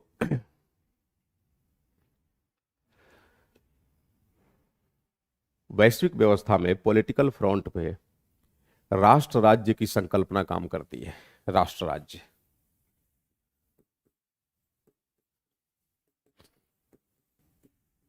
संकल्पना। राष्ट्र राज्य को पूर्व में, मतलब पहले, राज्य बोला जाता था और राज्य को राष्ट्र से डिफर करके पेश किया जाता था, है ना। और यह कहा जा रहा था कि राष्ट्र के पास इसका अपना भूगोल होता है, यानी कह सकते हैं अपनी भूमि होती है, लैंड, समझ रहे हैं, पॉपुलेशन, इस भूमि पर, इस भूगोल पर रहने वाली आबादी, और एक खास जगह पर रहने वाली आबादी को नियंत्रित करने के लिए एक गवर्नमेंट जैसी इंस्टीट्यूशन होती है। समझ रहे हैं, भूमि, आबादी और सरकार, इसको राष्ट्र कहा जाता था। यह महज एक सांस्कृतिक संकल्पना थी, सांस्कृतिक संकल्पना। आपको मैं पहले पढ़ाया भी हूं इसके बारे में, है ना। कंपैरेटिव पॉलिटिक्स पढ़ाते समय मैं आपको राष्ट्र राज्य संकल्पना डिस्कस किया होगा। हाँ, चलो अभिषेक, थैंक यू।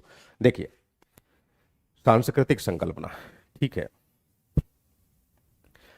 आगे चलकर यही जो सांस्कृतिक संकल्पना है, ये बेसिकली वैधानिक संकल्पना हासिल करना चाहती है, वैधानिक संकल्पना। और सांस्कृतिक संकल्पना को वैधानिकता तब प्राप्त होती है जब इन तीन अवयवों के साथ इसमें एक चौथा अवयव जुड़ जाता है, जिसे हम कहते हैं संप्रभुता। संप्रभुता, संप्रभुता का मतलब हुआ कि अगर मैं संप्रभु हूं तो मेरे आंतरिक या बाह्य मामले में कोई और हस्तक्षेप नहीं कर सकता। जो निर्णय होगा मेरा खुद का निर्णय होगा। समझ रहे हैं मेरी बात। तो हर राष्ट्र, हर सांस्कृतिक इकाई यह कोशिश करती है कि हम कुछ ऐसा बन जाएं कि हमारे निर्णय पर किसी और की दखलंदाजी ना हो। चाहे हम आंतरिक परिप्रेक्ष्य में निर्णय ले या बाह्य परिप्रेक्ष्य में निर्णय ले, हमारा निर्णय हमारा अपना निर्णय होगा, ठीक है। तो हर राष्ट्र की यह मंशा होती है कि वो किस में तब्दील हो, वैधानिक संकल्पना हासिल करे, यानी राज्य में तब्दील हो। राष्ट्र किस में तब्दील होना चाहता था? राज्य में। लेकिन वर्तमान संदर्भ में अब राष्ट्र व राज्य में कोई फर्क नहीं रहा, क्योंकि भौगोलिक संप्रभुता का कोई औचित्य नहीं रहा ना। इसलिए हम लोग क्या बोल देते हैं? राष्ट्र राज्य संकल्पना, ठीक। चलो, अब राष्ट्र राज्य संकल्पना जो है वो वैश्वीकरण के दौर में आपको बताऊं कमजोर हुई है। कमजोर हुई है क्यों? क्योंकि राष्ट्र राज्य संकल्पना मूल रूप से अपने संप्रभु स्वभाव के लिए जानी जाती है, संप्रभु स्वभाव के लिए। क्योंकि भौगोलिक परिक्षेत्र, उसमें रहने वाले निवासी और उनको नियंत्रित करने वाली सरकार, ये तो कहीं भी हो सकती है। आप कबीलाई इलाके में चले जाइए, हर कबीला, उसकी अपनी कुछ जमीन होती है, उसका अपना इलाका होता है, उसकी अपनी टोली होती है, वहां वो रहता है। तो रहने की जमीन है तो लैंड हो गया, रहने वाले कबीलाई समुदाय के लोग हैं तो आबादी हो गई। और उन्हीं में कबीला प्रमुख भी होता है जो अपने कबीला के अंदर एक प्रॉपर ऑर्डर को मेंटेन कर सके, है ना। आप कह सकते हैं लोक नियोजन को, सॉरी, पब्लिक ऑर्डर को मेंटेन कर सके, लोक अनुक्रम को। उसके लिए एक सरकार की भी शक्ल उनके पास होती है। कबीला प्रमुख का जो निर्णय होगा वो सभी के लिए सिरोधार्य होगा, वगैरह वगैरह। तो इसका मतलब ये तो नहीं हुआ ना कि उसका जो भी निर्णय लिया जाएगा उसको भूटान, म्यांमार, बांग्लादेश, पाकिस्तान, चाइना मान लेगा कि हाँ ये इस कबीले का निर्णय है, और उसके साथ बराबरी का भाव रखते हुए कोई आपसी, द्विपक्षीय या त्रिपक्षीय समझौता करेगा? नहीं, क्योंकि उसकी संप्रभु पहचान नहीं है, संप्रभु पहचान नहीं है। समझ रहे हैं? तो जब तक उसकी संप्रभु पहचान नहीं है तब तक वो महज एक सांस्कृतिक इकाई है, एक कल्चरल यूनिट है। और जैसे ही उसे संप्रभुता हासिल हो जाएगी वो एक राज्य का स्वरूप ले लेगा, वैधानिक निकाय बन जाएगा। एनीवे, भूमंडलीकरण के दौर में इस वैधानिक निकाय की अब कोई बहुत अहमियत नहीं रही, है ना। क्योंकि आमतौर पे लोग संप्रभु क्यों होना चाहते थे? इसलिए होना चाहते थे कि वे अपने आंतरिक बाह्य जो भी निर्णय हो उस निर्णय पर किसी और का हस्तक्षेप उन्हें ना झेलना पड़े। अब समस्या ये रही, यहां पर आपको बताऊं कि वैश्वीकरण में कुछ भी छुपा हुआ रहा ही नहीं, कुछ भी बंद बचा ही नहीं, कुछ भी क्लोज रहा ही नहीं। अब मान लीजिए आप अपनी बाजार को बंद कर लेंगे कि हम अपनी बाजार के प्रोडक्ट को ना बाहर जाने देंगे ना बाहर का अंदर आने देंगे, तो फिर तो आप वैश्वीकरण का हिस्सा नहीं हुए। सॉरी। और वैश्वीकरण की क्या मांग है कि अलग अलग बाजारों में आर्थिक नियामकों का मुक्त प्रवाह सुनिश्चित हो, आर्थिक गतिविधियां बेरोक टोक होती रहे। तो जब आर्थिक गतिविधियों को आप बेरोक टोक कर देंगे, आप भूमंडलीकरण का हिस्सा बन जाएंगे, तो फिर आप अपनी बाजार के संदर्भ में अपने स्तर पर कैसे निर्णय लेंगे? नहीं ले सकते हैं। यानी बाहरी निर्णय आपको प्रभावित करेगा ही करेगा। जब बाहरी निर्णय आपको प्रभावित कर रहा है तो आपकी संप्रभुता कहां बची? उस संप्रभुता का क्या मोल रहा? कुछ नहीं। तो ये बेसिकली भूमंडलीकरण के दौर में आप कह सकते हैं कि राजनीतिक, देश के आंतरिक राजनीतिक निर्णय में भी बाहरी संस्थाओं के जो सर्कुलर्स हैं, जो उसके निर्देश हैं, उनका हस्तक्षेप रहता है। अब हिंदुस्तान में अगर कोई भी आर्थिक नीति बनाई जाएगी तो जरा सोचिए, वर्ल्ड बैंक या WTO के गाइडलाइन को ये क्वास कर पाएगी, ओवरराइड कर पाएगी? नहीं कर पाएगी। उसकी गाइडलाइन को ध्यान में रखते हुए ही यहाँ की आर्थिक नीति बनेगी, या विश्व के दूसरे देश भी वैसे ही आर्थिक नीति बनाएंगे। उसकी गाइडलाइन को आप दरकिनार कर सकते थे जब आप अपनी अर्थव्यवस्था को पूरी तरह से बंद कर देते।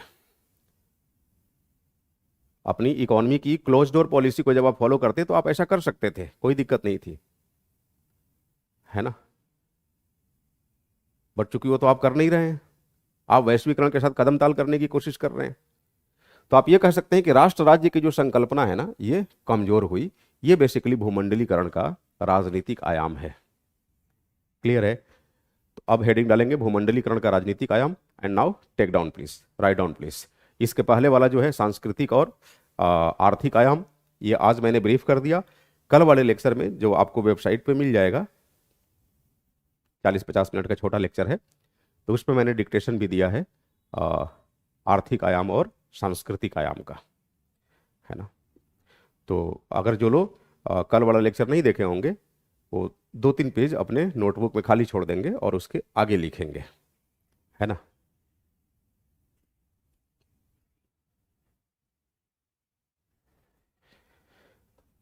भूमंडलीकरण के राजनीतिक आयाम।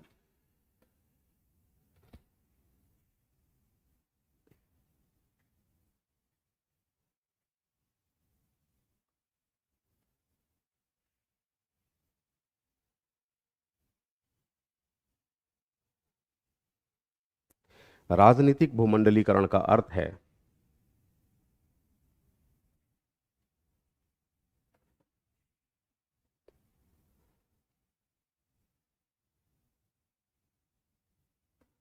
राष्ट्र राज्य की संप्रभु अवधारणा का कमजोर होना।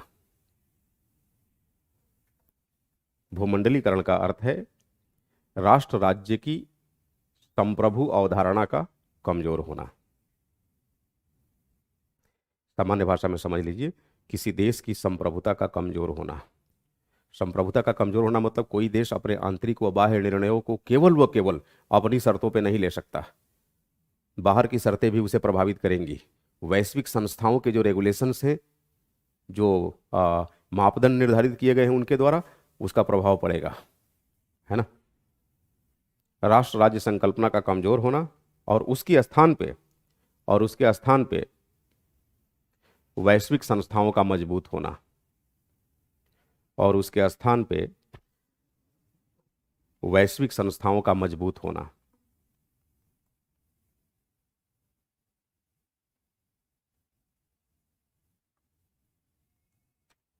और उसके स्थान पे वैश्विक संस्थाओं का मजबूत होना।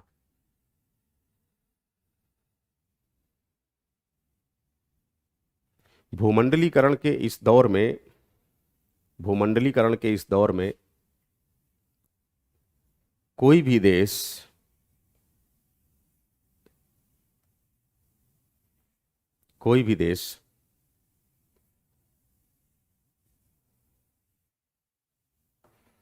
भूमंडलीकरण के इस दौर में कोई भी देश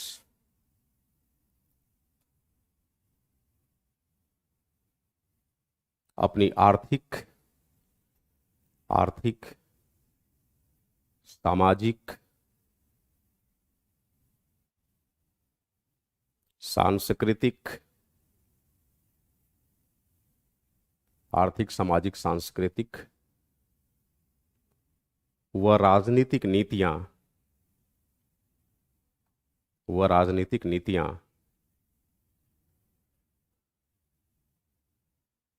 स्वयं से नहीं बना सकता या स्वयं से नहीं निर्धारित कर सकता,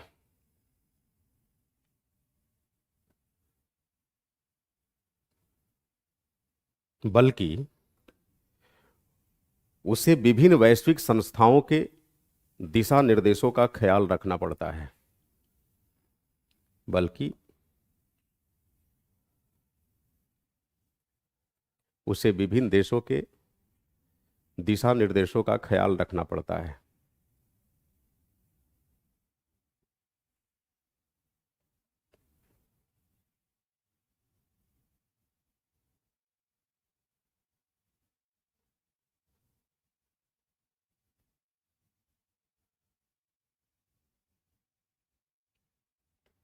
राजनीतिक स्तर पर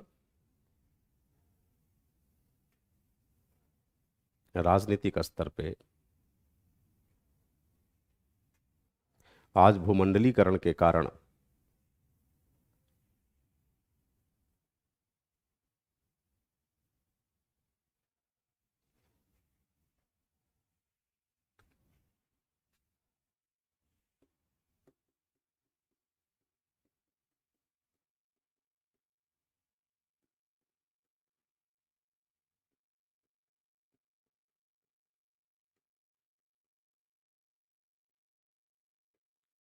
पार राष्ट्रीयकर्ता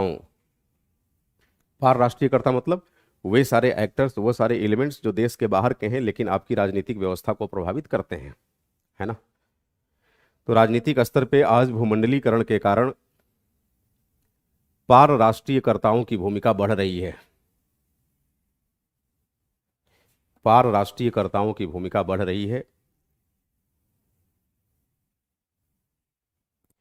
इससे भी राष्ट्र राज्य की संकल्पना कमजोर हुई है।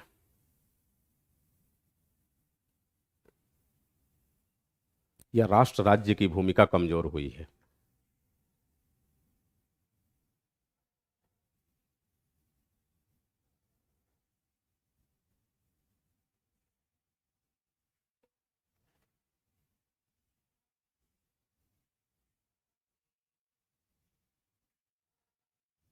इस दौर में विश्व के सामने कुछ नए मुद्दे उभर कर आए हैं,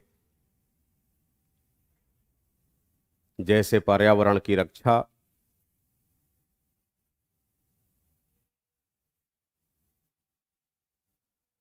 मानवाधिकार,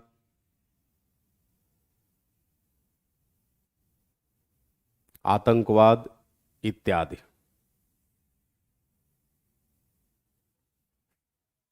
जाहिर सी बात है, इन मुद्दों पर कोई भी देश जाहिर सी बात है इन मुद्दों पर कोई भी देश स्वतंत्र निर्णय नहीं ले सकता।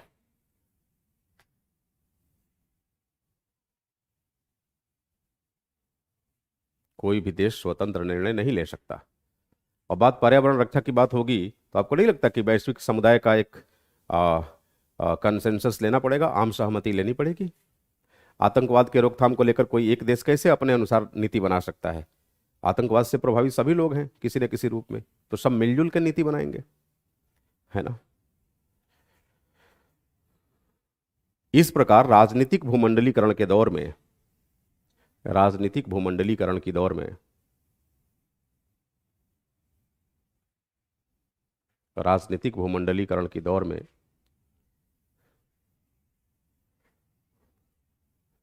राज्य की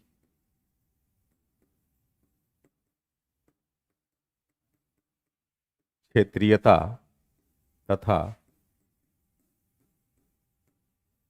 संप्रभुता दोनों ही कमजोर हुए हैं।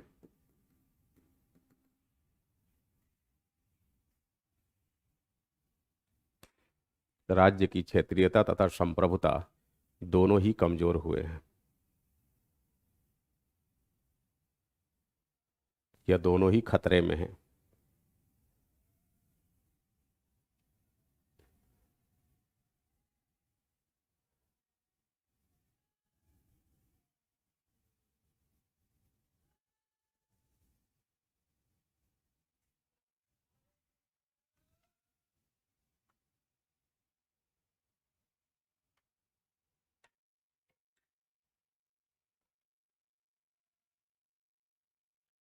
क्लियर है?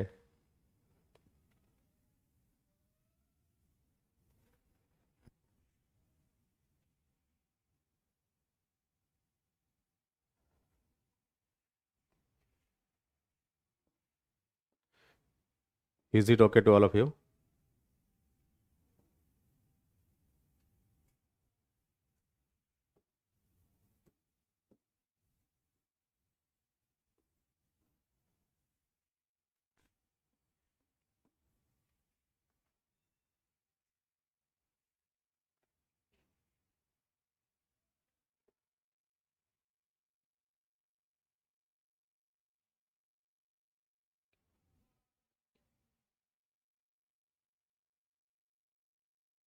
यस।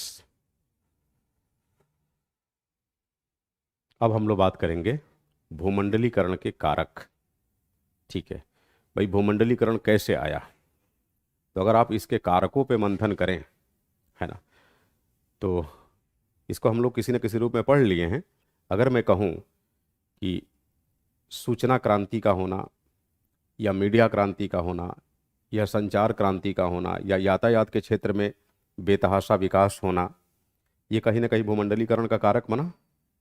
दूसरा कारक ये भी कह सकते हैं कि शीत युद्ध के अंत में पूर्व सोवियत संघ का विघटन हो जाना और सोवियत संघ की जो समाजवादी विचारधारा है उसे सेकेंडरी पोजीशन में चले जाना, यानी पूंजीवाद का एक तरह से एक छत्र आधिपत्य हो जाना भी भूमंडलीकरण को लाने में सहायक साबित हुआ। क्योंकि जब आपके पास समाजवाद और पूंजीवाद में एक समय में एक ही विकल्प बचेगा तो आप पूंजीवाद के साथ जाएंगे, और जब आप पूंजीवाद के साथ जाएंगे तो पूंजीवाद के जो अवयव हैं, पूंजीवाद के मुख्य अवयव क्या हैं? उदारवाद, निजीकरण, भूमंडलीकरण। तो आप इनसे दूरी नहीं बना सकते, इनको किसी न किसी रूप में आप अपनाएंगे ही। तो भूमंडलीकरण को लाने में मुख्य कारक की भूमिका में कहीं ना कहीं सोवियत संघ का विघटन भी रहा, समाजवादी व्यवस्था का हाशिए पे जाना भी रहा, है ना। तीसरी बात, भूमंडलीकरण के कारक के रूप में अंतर्राष्ट्रीय संस्थाओं ने भी बड़ी भूमिका निभाई। WTO, वर्ल्ड बैंक वगैरह जैसी संस्थाओं ने, है ना, क्योंकि ये अपनी नीतियों में कहीं ना कहीं पूंजीवादी अर्थव्यवस्था का नेतृत्व करते दिखी, या कह लीजिए प्रतिनिधित्व करते दिखी। और जब हर जगह अंतर्राष्ट्रीय संस्थाओं के द्वारा, वैश्विक आर्थिक संस्थाओं के द्वारा जब पूंजीवादी व्यवस्था का प्रतिनिधित्व होगा, तो वैसे में पूंजीवाद से ताल्लुकात रखने वाले, संबंध रखने वाले जो भी आयाम हैं आ, वो भी मुखर होंगे, है ना। इसके अलावे वर्तमान संदर्भ में जो नौ संभावित क्षेत्र पैदा हुए, न्यू पोटेंशियल एरिया, जहां पर विश्व समुदाय ने यह महसूस किया कि इसे रिजॉल्व करना चाहिए, इस पे हमें फोकस्ड होना चाहिए, जैसे पर्यावरण संकट वगैरह, आतंकवाद का संगठन संकट एक तरह से कह लीजिए। तो ये सब कुछ ऐसे वैश्विक मुद्दे हैं, मानवाधिकार की संकल्पना। तो इन सब ने भी कहीं ना कहीं भूमंडलीकरण को तीव्रता प्रदान की, है ना। तो भूमंडलीकरण के प्रमुख कारकों में आप इसको लिख सकते हैं। तो हेडिंग डालिए भूमंडलीकरण के प्रमुख कारक, और आगे लिखिए ये निम्नलिखित हैं। पहला, भूमंडलीकरण के प्रमुख कारक निम्नलिखित हैं। पहला,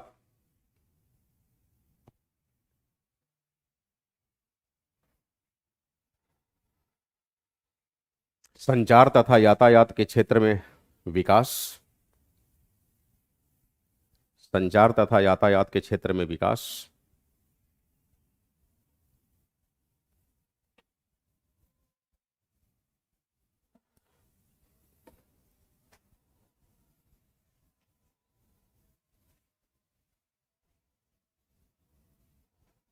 यानी आईटी रिवॉल्यूशन कह सकते हैं, इंफॉर्मेशन टेक्नोलॉजी के क्षेत्र में क्रांति। दूसरा, सोवियत संघ के पतन के पश्चात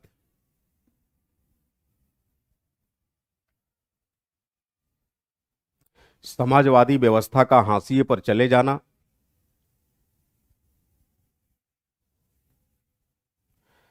समाजवादी व्यवस्था का हाशिए पर चले जाना तथा पूंजीवाद की मुखर स्वरूप में अभिव्यक्ति। पूंजीवाद की मुखर स्वरूप में अभिव्यक्ति, जिसकी वजह से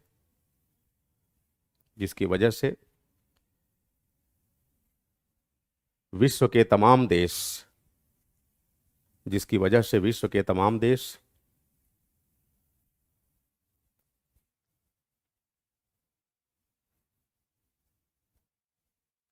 पूंजीवादी रास्ते पर चलते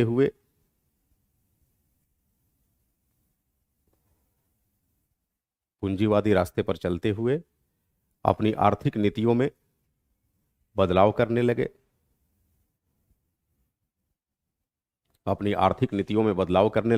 तथा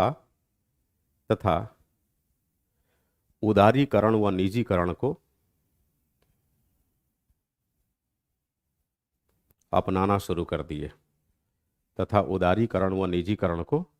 अपनाना शुरू कर दिए।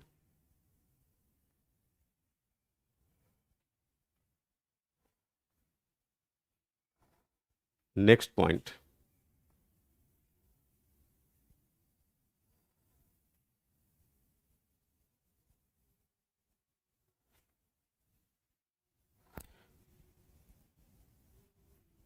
वैश्विक जगत में अमेरिका की आक्रामक भूमिका भी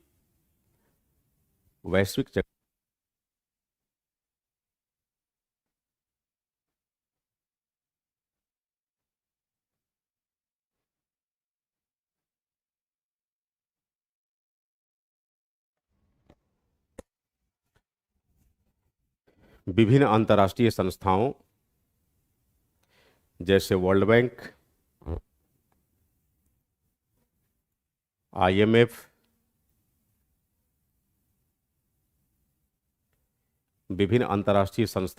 वर्ल्ड बैंक, आईएमएफ, तथा डब्ल्यूटीओ की भूमिका ने भी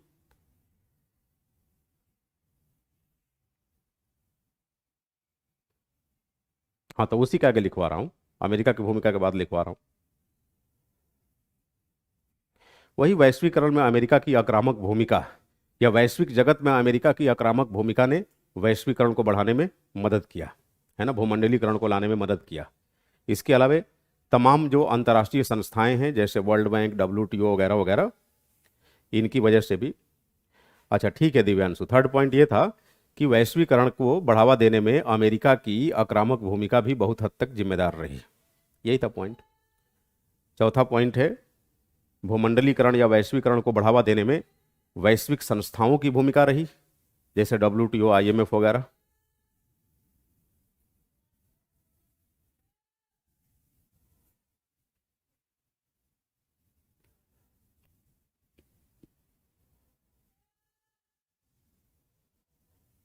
है ना। नेक्स्ट पॉइंट, पर्यावरण सुरक्षा से संबंधित या फिर कह लीजिए पर्यावरण और सुरक्षा से संबंधित, सिक्योरिटी, पर्यावरण तथा सुरक्षा से संबंधित वैश्विक चुनौतियों ने, अब सुरक्षा में आतंकवाद वगैरह सब आ जाएगा, पर्यावरण तथा सुरक्षा से संबंधित वैश्विक चुनौतियों ने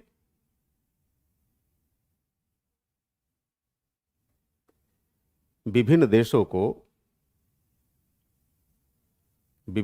को कुछ क्षेत्रों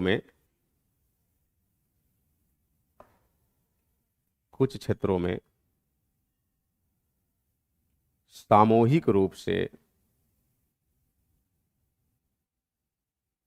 निर्णय लेने के लिए प्रेरित किया।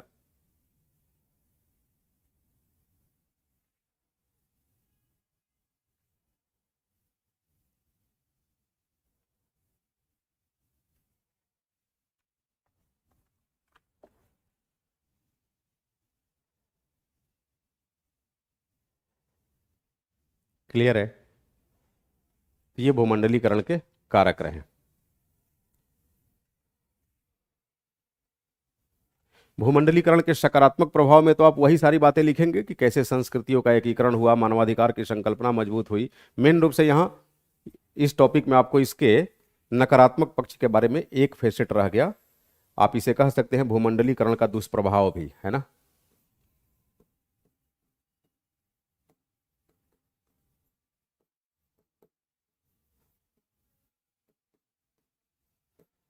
भूमंडलीकरण का दुष्प्रभाव। तो हम लोग कल इस पे चर्चा करेंगे, भूमंडलीकरण के दुष्प्रभाव पे, और इसके साथ साथ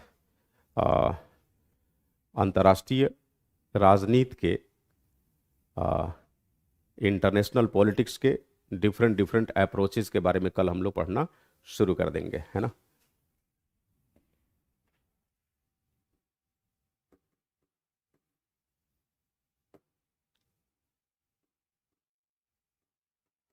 different approaches of international politics.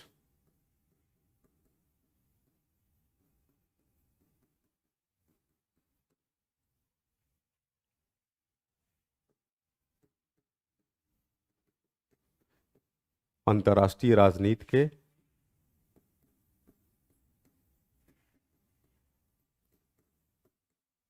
विभिन्न उपागम,